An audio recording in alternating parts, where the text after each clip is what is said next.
పటాన్చేరు నియోజకవర్గ రుద్రారం గ్రామంలో శ్రీ గణేష్ గడ్డ సిద్ధి గణపతి దేవస్థానం లెక్కింపు కార్యక్రమం దేవాదాయ శాఖ ఇన్స్పెక్టర్ విజయలక్ష్మి, ఆలయ ఈవో లావణ్య ఆధ్వర్యంలో నిర్వహించారు. అనంతరం ఈవో మాట్లాడుతూ గణేష్ గడ్డ సిద్ధి గణపతి దేవాలయంలో 103 రోజులలో భక్తుల నుండి కానుకగా వచ్చిన హుండీ ఆదాయం లెక్కించగా 26,98,462 రూపాయలు అన్నదాన రూపంలో 1,22,434 మొత్తం హుండీ ఆదాయం 28,20,896 వచ్చింది అన్నారు.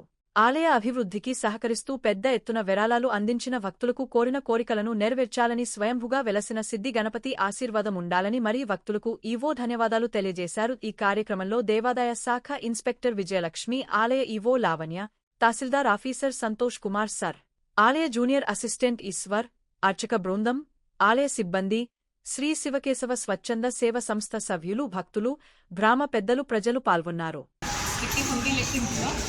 జనరల్ హుండీ ఆదాయం 26,98,462 రూపాయలు వచ్చింది.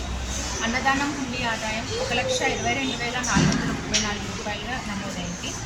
తర్వాత రెండు కలిపి 28,20,896గా నమోదైంది. ఇది గత కాలంతో పోలిస్తే భారీగా ఈసారి హుండీ ఆదాయం పెరిగింది. భక్తులందరి కార్యక్రమం సహకరించిన సేవా సమితి, హుండీ బృందం సేవా సమితి వాళ్ళు హుండీ లెక్కింపులో పాల్గొనడం జరిగింది. వారి శివకేశవ సేవా సమితి ఇస్నాపూర్ నుంచి కూడా రావడం జరిగింది. అందరికీ ధన్యవాదాలు తెలుపుతున్నాను. అదేవిధంగా భక్తులు అధిక సంఖ్యలో పాల్గొని స్వామివారి కైంకర్యాల్లో పాల్గొని ఇంకా దేవాలయం అభివృద్ధి చెందాలని అందరికీ మనవి చేస్తున్నాను. అలాగే మన దేవాలయంలో కొన్ని అభివృద్ధి కార్యక్రమాలు కూడా తలపెట్టడం జరిగింది. అందులో భాగంగా మన సాంస్కృతిక కార్యక్రమాలు నిర్వహించడానికి గాను ఒక వేదికని ఏర్పాటు చేస్తున్నాము.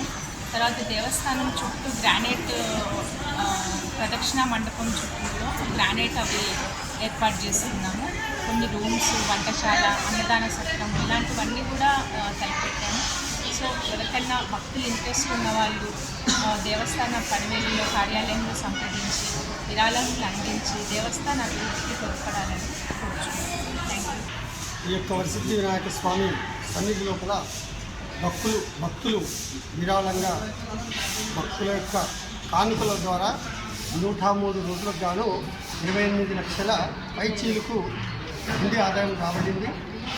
ఈ యొక్క కార్యక్రమానికి ఆలయ సిబ్బంది, అర్చకులము మరియు మా కార్యనిర్వహణాధికారి గారు, మా జిల్లా కార్యాలయం నుండి పరిశీలకులు మరియు మండల అధికారులు, అలాగే పోలీస్ సిబ్బంది వారి సమక్షంలో స్వచ్ఛంద సంస్థల ద్వారా లెక్కింపడం జరిగింది. ఈ ఆదాయాన్ని సమకూర్చిన భక్తులకు వాళ్ళు కోరుకున్న కోరికలు బంగారమై చుట్టి ఇలాగే విరజిల్లాలని కోరుకుంటున్నాను. జగదీశ్వర స్వామి, అర్చక.